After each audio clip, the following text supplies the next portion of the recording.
Que a paz esteja contigo. Eu sou Roberto Diello, também conhecido como Pastor Betão, pastor da Igreja do Evangelho Quadrangular do bairro Polícia Rodoviária em Araranguá. Estamos gravando uma série de vídeos devocionais para abençoar os irmãos da igreja e a todos a quanto esses vídeos chegarem. Antes de entrar na palavra, quero te pedir para você curtir esse vídeo, comentar, compartilhar, nos seguir nas redes sociais, Equipe Polícia Rodoviária, tanto no Facebook como no Instagram. E as minhas mídias, Roberto Diello, também os links estarão na descrição desse vídeo.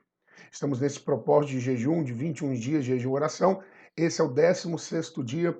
Eu tenho uma palavra para liberar sobre a sua vida. Quero ler dois textos e meditar um pouco com vocês. O primeiro texto está em Mateus, a versão que eu vou estar lendo é NVI, no capítulo 13, no capítulo 16, a partir do versículo 13, diz assim: Chegando Jesus à região de Cesareia de Filipe, perguntou aos seus discípulos: Quem os outros dizem que o Filho do Homem é? Eles responderam: Alguns dizem que é João Batista, outros Elias e ainda outros Jeremias ou um dos profetas. E vocês? Perguntou ele: Quem vocês dizem que eu sou? Simão Pedro respondeu: Tu és o Cristo, o Filho do Deus vivo. Respondeu Jesus: Feliz é você, Simão, filho de Jonas, porque isso não foi revelado a você por carne ou sangue, mas o meu Pai que está nos céus.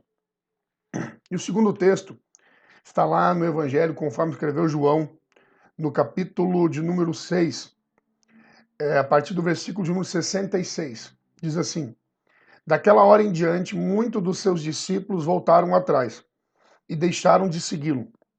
Jesus perguntou aos 12: Vocês também não querem ir?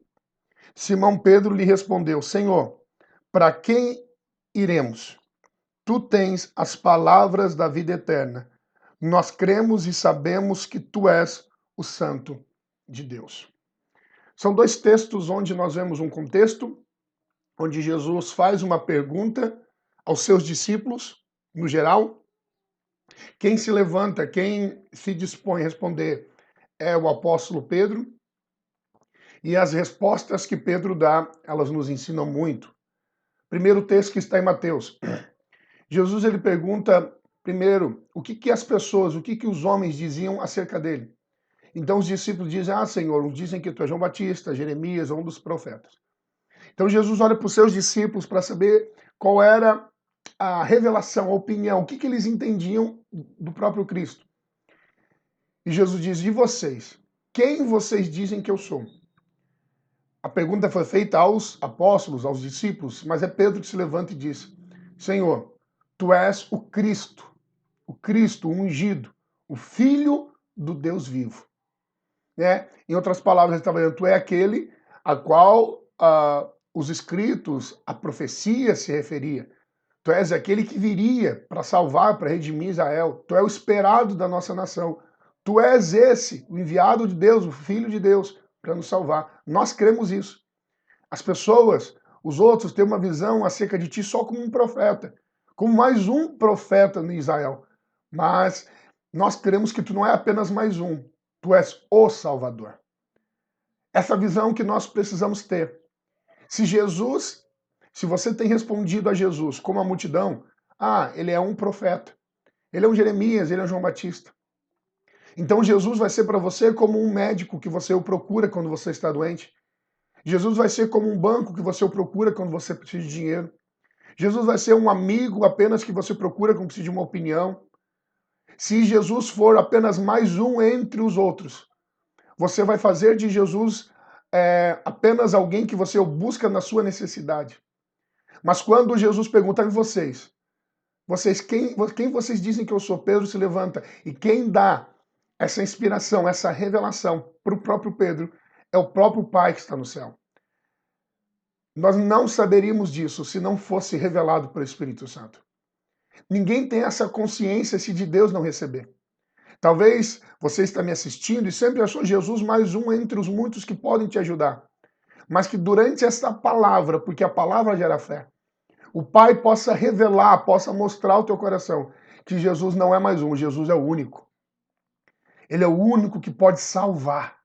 Ele é o único que pode mudar, transformar, fazer você é nascer de novo, mudar totalmente a tua história. Ele é o único rei que tem poder de falar, guiar e direcionar a sua vida. Ele é o Cristo, ele é o ungido.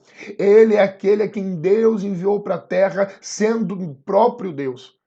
Ele não é apenas mais um, ele é o Senhor.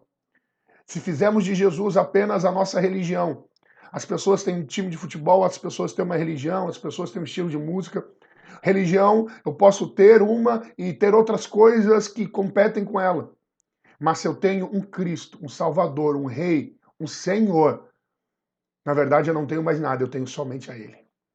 Eu vivo para Ele, a minha vida é para servi-lo e para agradá-lo, para glorificá-lo. Quando Pedro diz, tu és o Cristo, o ungido, o Filho do Deus vivo. Então Jesus diz, bem-aventurado és tu. Tu vai ter felicidade, tu vai ter paz no coração quando você entender que Jesus não é apenas mais um, mas Jesus é o Senhor, o Messias, o Salvador, o dono da sua vida. Por que dono? Porque ele pagou um alto preço, o preço de sangue, para perdoar todos os seus pecados, para que você vivesse para ele. Então Jesus diz, bem-aventurado és tu, porque só o céu pode te revelar. E na segunda pergunta que Jesus faz, que está lá no Evangelho de João, depois de Jesus ter multiplicado o pão e o peixe, a Bíblia diz que Jesus atravessa o mar e a multidão segue Jesus. Mas Jesus começa a entender que eles não estão seguindo pelas palavras e por aquilo que Jesus queria dar de ensino. Eles estavam apenas seguindo porque no dia anterior comeram e queriam comer de novo.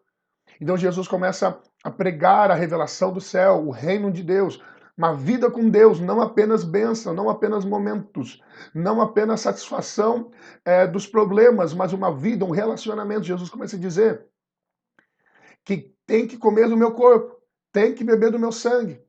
Vocês vão comer de mim, vocês vão beber de mim. Falando de uma vida íntima com Deus. E no texto que eu li com vocês, a Bíblia diz que quando Jesus começou aquele discurso, muitos disseram, é muito duro esse discurso. Não, nós queremos apenas comer o pão, nós queremos apenas beber. Nós queremos apenas que Ele nos provenha quando nós precisamos. Nós não queremos intimidade, não queremos largar a vida para andar com Ele. Então muitos começaram a dizer, muito duro esse discurso. E começaram a abandonar o Senhor. E a palavra de Deus nos diz que quando Jesus vê que muitos estão abandonando, Jesus vira para os seus discípulos e pergunta, e vocês? Vocês também não vão me abandonar? Mais uma vez Pedro se levanta. Aqui Jesus não diz que foi o Espírito que revelou, mas eu creio que foi debaixo de uma unção do Espírito Santo. Porque a resposta dele é muito marcante. Ele diz, Senhor, para onde iremos nós? Tu tens as palavras da vida eterna. Lembra que Jesus disse, nem só de pão viverá o homem, mas de toda a palavra que sai da boca de Deus? Sabe o que Pedro entendeu? Eles estavam atrás de ti apenas pelo pão que hoje come e daqui a pouco dá fome de novo. Mas nós entendemos que muito mais que um pão na mesa, o Senhor tem o pão da vida que nos alimenta por dentro e que nos dá paz e que nos dá sentido de viver todos os dias. Só tu tens as palavras, as tuas palavras são espírito e vida. Nós não precisamos nada além que o Senhor fale e nos guie e nos direcione. Nós precisamos estar na sua presença. Só tu tens as palavras da vida eterna. E ele diz, e nós temos crido e conhecido que tu és o Santo de Deus. Nós entendemos quem tu és. Tu és o Cristo, Filho do Deus vivo. Nós nos relacionamos contigo como Senhor e Deus. Mas não apenas temos crido, nós não apenas cremos, mas acho interessante, nós temos crido e conhecido que tu és o Santo de Deus. Eu já falei aqui em outro vídeo que essa palavra conhecido ou conhecimento é uma palavra que não é apenas um saber intelectual, é um saber prático. A palavra em grego é ginosco, fala de uma intimidade, de um conhecer por experimentar. Você vai ter uma autoridade, você vai ter uma unção para falar como Pedro. Tu és o meu Deus e eu nunca te abandono. Tu és o meu Deus e que eu preciso de ti, a tua palavra.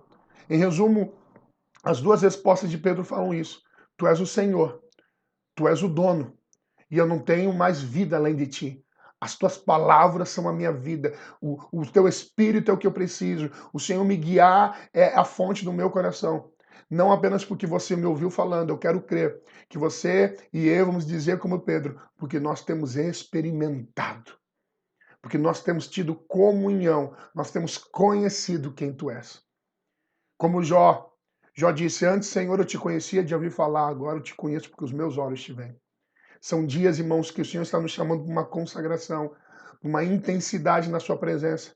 E não vamos falar repetindo o que os outros têm dito apenas, Jesus é isso, Jesus é aquilo, porque eu ouvi numa palestra, eu ouvi num culto, eu ouvi na internet.